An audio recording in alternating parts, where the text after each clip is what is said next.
Presidente do Senado defende ampla reforma da segurança pública. Reforma da Previdência e retomada do crescimento são destaques da mensagem presidencial.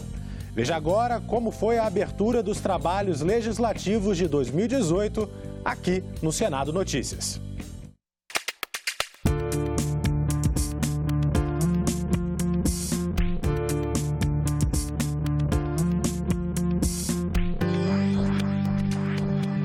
Muito bom dia para você. Está aberto o ano legislativo e as duas casas do Congresso Nacional já podem votar matérias. A cerimônia que inicia os trabalhos do Parlamento repetiu um ritual de mais de 190 anos, com uma novidade. Cedo, as equipes do cerimonial, da limpeza, a imprensa e as tropas já estavam a postos para a cerimônia marcada para o fim da tarde.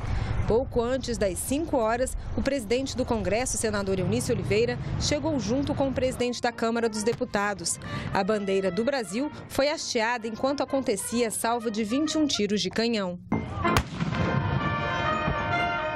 Logo depois, o presidente Eunício Oliveira passou em revista as tropas militares e subiu a rampa, onde foi recebido por parlamentares, pelo ministro-chefe da Casa Civil, Eliseu Padilha, que trouxe a mensagem do Executivo, e pela presidente do STF, ministra Carmen Lúcia. Uma novidade este ano foi a presença da Procuradora-Geral da República, Raquel Dodge. Já em plenário, o hino nacional foi executado pela Guarda da Marinha.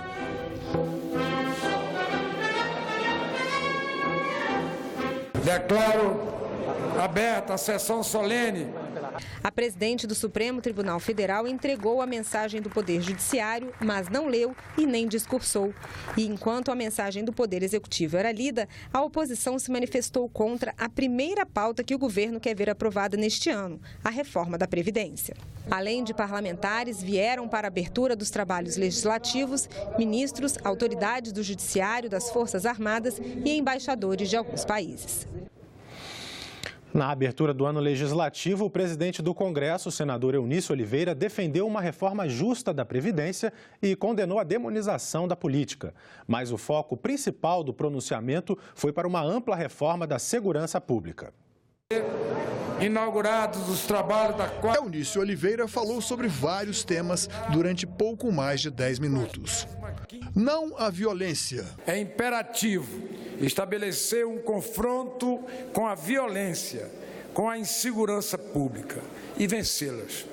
É imperioso transformar o ano de 2018 no marco zero da criação do Sistema Federal Unificado de Segurança Pública. Em defesa da política. A campanha eleitoral, a vontade dos eleitores e a renovação dos votos de confiança da população mostrarão que a política é o único caminho e que a demonização dos políticos e da política não serve a nenhum bom propósito. Reforma da Previdência. Não podemos admitir uma reforma que prejudique aqueles que têm menos condições, como o agricultor, as pessoas com necessidades especiais, as pessoas que recebem apenas um salário mínimo e todos aqueles que dependam da Previdência para sobreviver. São os privilégios que desequilibram o sistema previdenciário e a extinção deles tem de ser o coração e o norte de qualquer mudança nas regras.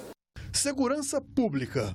É fundamental que os três poderes unifiquem esforços para a modernização da administração, da justiça e de todo o aparato de segurança pública do Estado brasileiro nas três esferas federativas.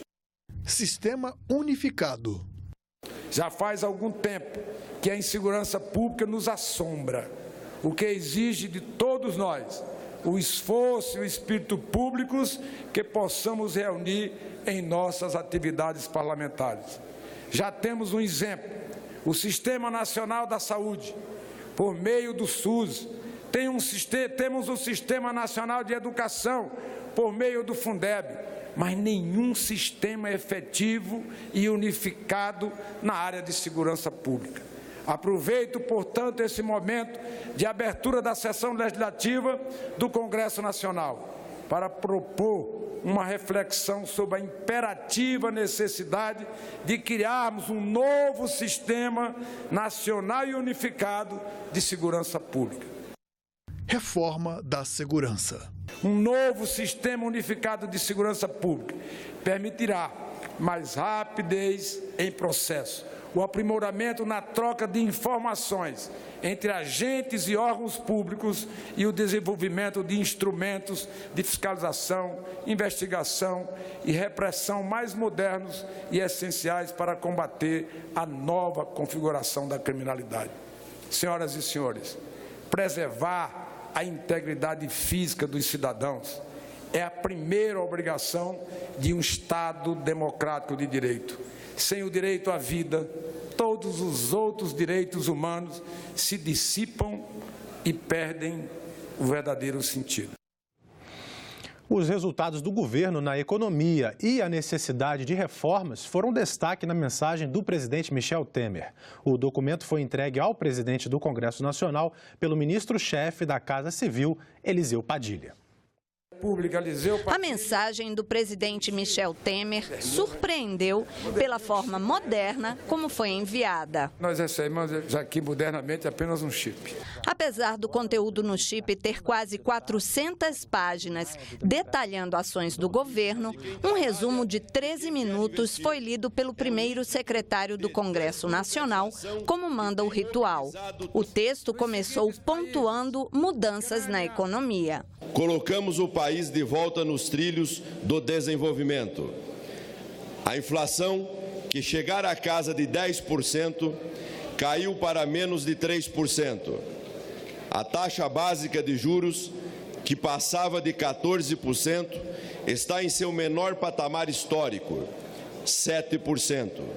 O desemprego, que atingiu níveis alarmantes, começou a ceder. Na mensagem, o presidente Temer afirmou que o resultado da economia criou espaço para ampliar políticas sociais. Em 2017, zeramos pela primeira vez a fila do Bolsa Família. Antes, já aumentáramos o valor do benefício, depois de 2 anos sem qualquer reajuste.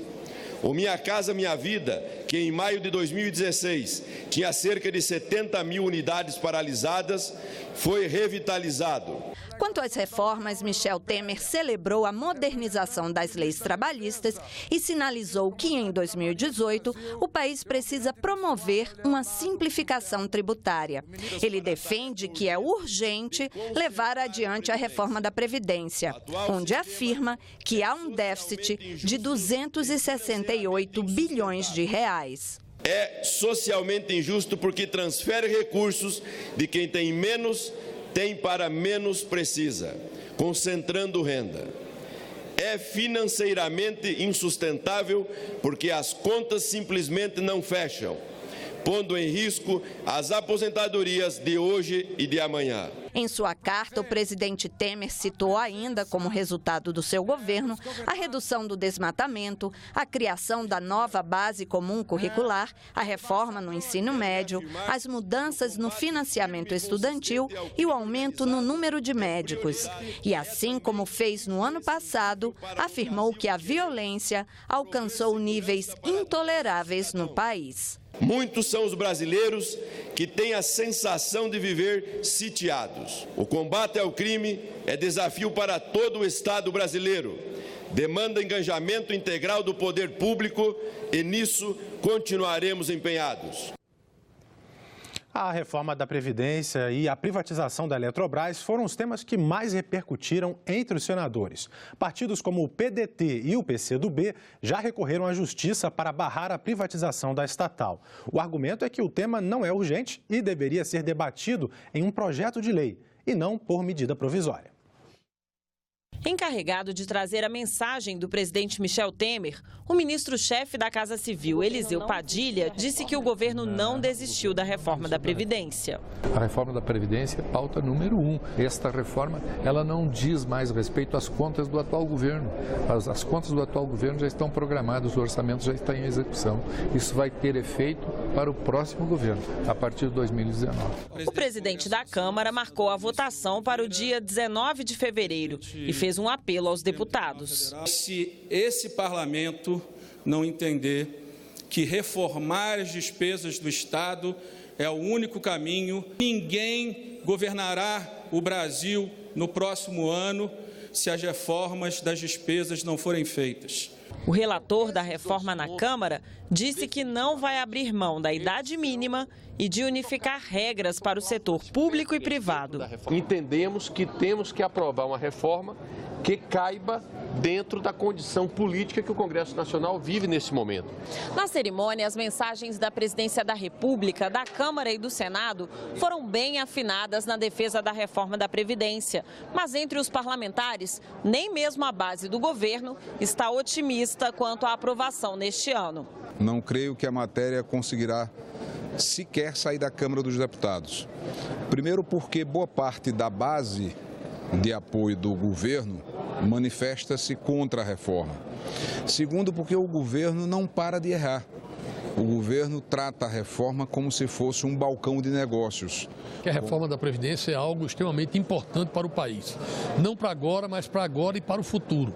A oposição também conta com a proximidade das eleições para derrubar a reforma. Eu não acredito que passe, porque eu acho que o deputado que votar não voltará.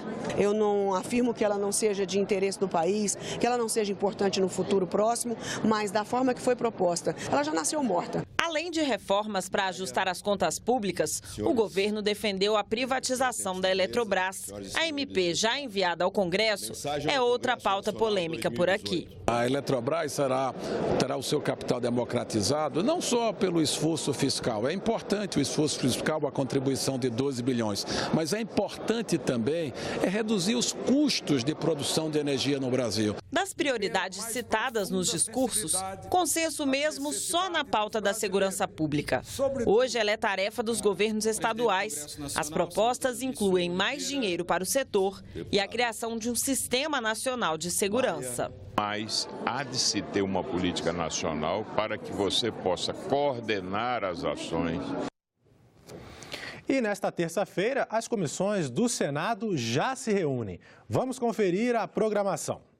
Às 9 horas, está marcada audiência pública na Comissão de Direitos Humanos para debater o relatório da CPI da Previdência. Na Comissão de Infraestrutura, está programada a reunião para votar projetos. Na pauta está um projeto de lei do Senado para regular a cobrança pela prestação de serviços de esgotamento sanitário. Na Comissão de Assuntos Econômicos, às 10 horas, deve ser sabatinada Paula Farini Silveira, indicada para o Conselho Administrativo de Defesa Econômica. Às 11 horas, a Comissão de Agricultura e Reforma Agrária tem reunião para definir as diretrizes do colegiado para este ano. Às 11h30, pode ser votado na Comissão de Meio Ambiente projeto que aumenta a pena para quem extrair recursos minerais de forma ilegal. E está na pauta da Comissão de Educação projeto que determina que vagas ociosas nas instituições de ensino superior sejam preenchidas preferencialmente por pessoas com idade igual ou superior a 60 anos. E nós ficamos por aqui. Você pode rever as reportagens desta edição na nossa página na internet, senado.leg.br/TV. Obrigado pela sua companhia e continue sintonizado aqui na TV Senado.